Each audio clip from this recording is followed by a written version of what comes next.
হঠাৎ করে এমন কি হলো যে তড়িঘড়ি শ্রীলঙ্কার কাছ থেকে প্রায় 1 লক্ষেরও বেশি বাদর কিনছে চীন, যেখানে দাঁড়িয়ে শ্রীলঙ্কা নারকেল কিংবা মশলাপাতি আমদানিতে বিশ্বে বিখ্যাত, সেখানে হঠাৎ বাদর কেন?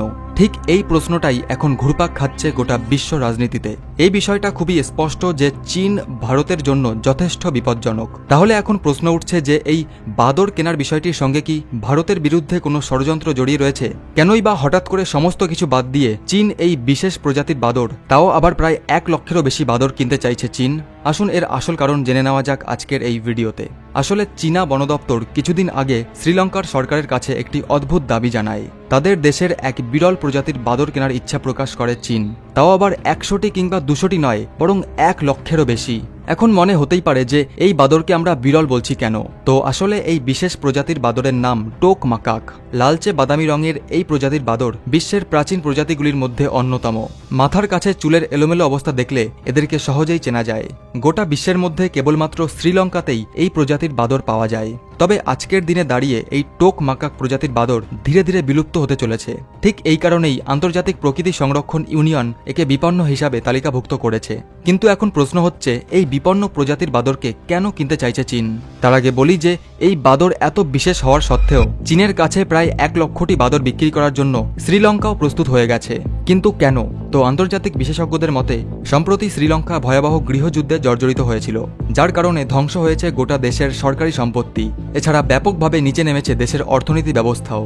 এই মুহূর্তে সেখানে অর্থের বিপুল সংকট। ঠিক সেই কারণেই চীনের এই দাবিকে সম্পূর্ণ সমর্থন জানিয়ে বাদর রপ্তানি করতে রাজি হয়েছে শ্রীলঙ্কা।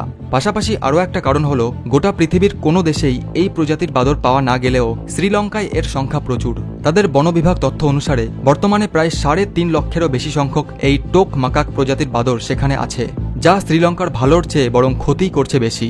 কারণ প্রতি বছর এই বাদরের দল বিদেশ থেকে ঘুরতে আসা পর্যটকদের উপর আক্রমণ করে, যার প্রভাব পড়েছে শ্রীলঙ্কার পর্যটনে। পাশাপাশি শ্রীলঙ্কার স্থানীয় মানুষদের উপর অত্যাচার থেকে শুরু করে তাদের ঘরবাড়ি ভেঙে ফেলা এবং সবচেয়ে উল্লেখযোগ্য, সেখানকার চাষ জমির শস্যের বিরাট অংশের ক্ষতি করছে এই বাদরের দল, যার ফলে কার্যত অতিষ্ঠ হয়েই শ্রীলঙ্কার সাধারণ মানুষের হাতেই এদের হত্যা করার ক্ষমতা তুলে দিয়েছে সেখানকার সরকার। ঠিক এমন পরিস্থিতিতে চীনের এই অদ্ভুত দাবি তাদের কাছে অনেকটা সোনায় সোহাগা। তাই কোনো রকম দেরি না করে চীনের এই দাবিতে রাজি হয়েছে শ্রীলঙ্কা। এবার আসি আসল প্রশ্নে, চীনের এই বাদর কেনার পেছনের আসল কারণটি ঠিক কি? তো সরকারিভাবে চীনের বন দপ্তর বিভাগ জানিয়েছে এই বাদরগুলিকে কিনে তারা দেশের মোট 1000টি চিড়িয়াখানায় সেগুলিকে রাখবে, পাশাপাশি সংরক্ষণও নাকি করবে, যাতে ট্যুরিস্ট অ্যাট্রাকশন বাড়তে পারে। তবে বিশেষজ্ঞরা বলছেন এটা আসল সত্যি নয়, এর পেছনে লুকিয়ে আছে এক ভয়ঙ্কর রহস্য। চীনের মানুষের খাদ্যাভ্যাসের একটা বড় অংশ হলো বাদর। সেখানকার প্রায় সমস্ত নামি দামি রেস্টুরেন্টেই এই বাদরের মাংস অত্যন্ত জনপ্রিয়। এমনকি শুনলে অবাক হবেন, সেখানে এই বাদরের মাথার ঘিলু বা ব্রেন দিয়ে তৈরি হওয়া একটা বিশেষ রেসিপি কেবলমাত্র সেখানকার ধনী মানুষদের জন্যই তৈরি করা হয়। আসলে তারা মনে করে যেহেতু বাদর হলো মানুষের আদিম প্রজাতি, তাই তারা প্রচন্ড বুদ্ধিমান এবং ক্ষমতার অধিকারী হয়। ফলে যদি এদের মাংস বা বিশেষ করে এদের ব্রেন রান্না করে খাওয়া হয়, তাহলে তাদের সেই এনার্জি বা বুদ্ধি মানুষের মধ্যে চলে আসবে। আর এই অদ্ভুত বিশ্বাসকে সঙ্গী করেই বহু প্রাচীনকাল থেকে চীনা খাদ্যাভ্যাসের একটা অপরিহার্য অংশ হলো এই বাদর, যার ফলে এখন এই কথাই উঠে আসছে যে চীনের কেনা এই এত সংখ্যক বাদর আসলেই কি চিড়িয়াখানায় রাখা হবে, নাকি তাদের অমানবিক এবং নৃশংসভাবে হত্যা করে পরিবেশন করা হবে চীনের কোটিপতিদের প্লেটে? চীনের প্রতি আপনার কতটা বিশ্বাস? আপনার এ বিষয়ে কি মন্তব্য নিচে কমেন্ট করে সবাইকে অবশ্যই জানান। আর পুরো ভিডিওটি দেখে বিষয়টি বোঝার জন্য অত্যন্ত ধন্যবাদ।